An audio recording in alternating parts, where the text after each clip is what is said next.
Shalom, selamat pagi jemaat dikasih Tuhan. Kita kembali lagi berjumpa dalam renungan pagi. Mari pagi hari ini saya kembali mengajak kita semua untuk merenungkan firman Tuhan.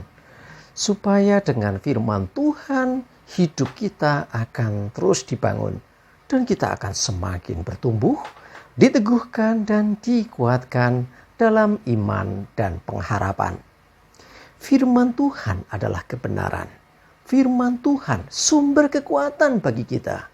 Firman Tuhan pedoman dan penolong bagi kita semua. Dan bahkan firman Tuhan jugalah yang akan senantiasa menuntun kita dan menerangi setiap langkah hidup kita. Mari jemaat dikasih Tuhan, sebelum kita merenungkan firman Tuhan, bersama-sama kita akan berdoa terlebih dahulu. Bapa di surga, kembali lagi pagi hari ini kami datang ke hadirat-Mu. Kami naikkan segala puji syukur atas segala kebaikan-Mu. Atas begitu besar kasih setia-Mu ya Tuhan. Begitu besar rahmat dan anugerah-Mu. Segala berkat dan kemurahan-Mu, perlindungan-Mu, penyertaan-Mu, pertolongan-Mu, dan juga bahkan pemeliharaan-Mu atas seluruh hidup kami. Terima kasih ya Tuhan. Pagi hari ini kami akan kembali merenungkan firman-Mu. Mari Tuhan singkapkan dan nyatakan kebenaran firman-Mu.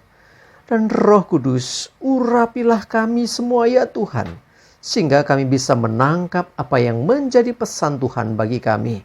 Dan kami mengerti akan kehendak-Mu dan melakukan kebenaran firman-Mu di dalam hidup kami.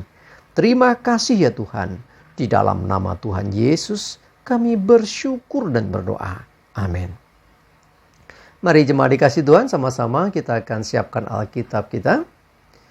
Dan renungan pagi hari ini sambilkan dari 1 Yohanes 1 ayat 9. Saya bacakan.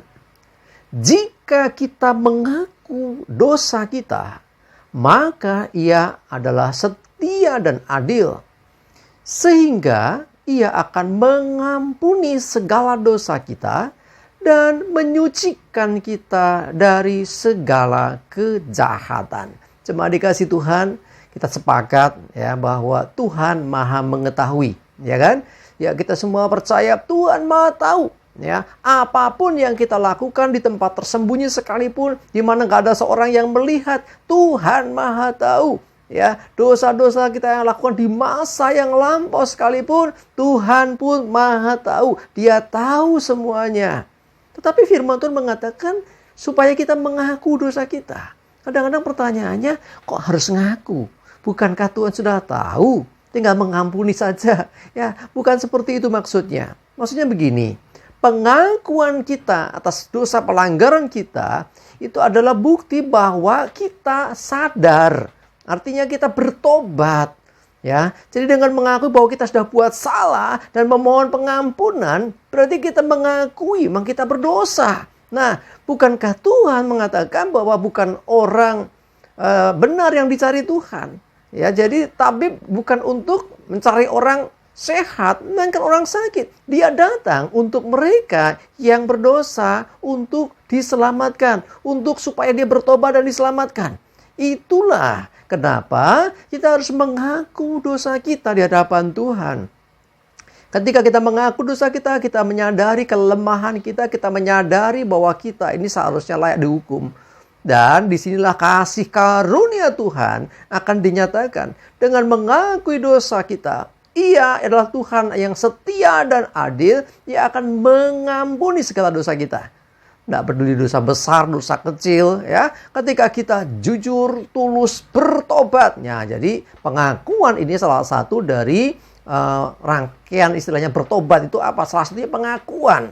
Ya, nanti ada pengakuan kesalahan, lalu memohon ampun, minta disucikan, dan jangan lupa bahwa tidak akan mengulangi lagi. Itu adalah pertobatan. Hidupnya berpaling 180 derajat. Ya, jadi berbalik arah. Dulu hidup dalam dosa, sekarang hidup dalam kebenaran. Nah, prosesnya itulah yang harus dijalani, yaitu dengan membuat pengakuan dosa di hadapan Tuhan. Mari, ketika saudara merasa bahwa aku sudah berbuat salah, ya pasti ya, coba cek masing-masing. Setelah berbuat dosa, ada kalanya kita ngerasa nggak layak bagi Tuhan. Dia maha kudus, kita berdosa. Betul nggak? Ya, akhirnya apa? Kita makin jauh dari Tuhan. Aku nggak layak. Aku nggak layak. Padahal itulah strateginya iblis. Supaya kita jauh dari Tuhan. Supaya jauh dari kasih karunia. Bukankah firman-Nya mengatakan, mengaku dosa, maka Ia yang setia dan adil itu akan mengampuni kita. Bahkan menyucikan kita dari segala kejahatan. Nih, kuncinya apa? Bertobat, bukan menjauh, bukan sembunyi. Tapi iblis selalu bisik, kamu nggak layak. Sembunyi saja. Bukankah Adam dan Hawa ketika dia jatuh dalam dosa juga sembunyi? Itulah yang kita seringkali manusia masih lakukan sampai saat ini. Ketika kita berbuat salah, bukannya kita datang kepada Tuhan bertobat, minta ampun, minta dipulihkan, tapi aku nggak layak. Akhirnya sudah sembunyi saja. Aku nggak layak untuk berdoa. Doa saja tidak. Ya, terus ibadah juga tidak. Ya, semua aktivitas nggak mau kalau berhubungan dengan Tuhan. Itulah jebakan maut dari iblis. Hati-hati. Ya, justru kalau kita dah salah, aku malu, dosaku ini memalukan. Engkau nggak ngaku, Tuhan tahu kok. Ya, tanpa kita mengaku Tuhan sudah tahu, tetapi Tuhan ingin pengakuanmu. Karena ucapan kita ini yang akan membawa perubahan. Ingat, ucapan perkataan kita di hadapan Tuhan itu ada kuasa yang luar biasa.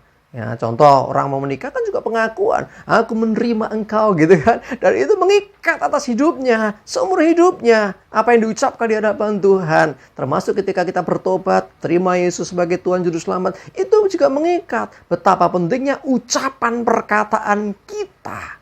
Mari yuk buat pengakuan masing-masing kita. Ya, kita nggak perlu menghakimi orang lain. Itu loh dia begini begitu, tidak perlu. Kita sendiri masing-masing datang kepada Tuhan buat pengakuan kalau ada dosa pelanggaran supaya Tuhan mengampuni dosa kita dan menyucikan kita dari segala kejahatan. Dengan demikian, maka tidak ada kesempatan bagi iblis untuk menjauhkan kita dari kasih karunia Allah, menjauhkan kita dari Tuhan. Sebab ketika orang jauh dari Tuhan, justru orang itu akan binasa. Tetapi ketika kita dekat dengan Tuhan, maka anugerah keselamatan itu diberikannya.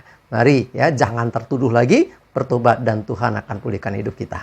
Amin. Kita berdoa. Tuhan, terima kasih untuk firman-Mu pagi hari ini yang mengingatkan kami betapa pentingnya pengakuan kami. Ketika kami buat salah, kami jujur di hadapan-Mu. Karena sesungguhnya tanpa mengakui pun Engkau sudah tahu. Tetapi Engkau mau mendengar dengan sungguh pengakuan dosa kami. Yang bukti pertobatan kami. Dan kami percaya seperti janji firman-Mu, Engkau yang akan mengampuni, bahkan menyucikan hidup kami dari segala kejahatan kami. Terima kasih Tuhan, Roh Kudus, tolonglah kami yang saat ini Tuhan mungkin mengalami hal ini. Dan berdoa juga Tuhan, serahkan hidup kami, terus tuntun kami untuk berjalan dalam kebenaran. Terima kasih Tuhan, kami serahkan hari ini hidup kami.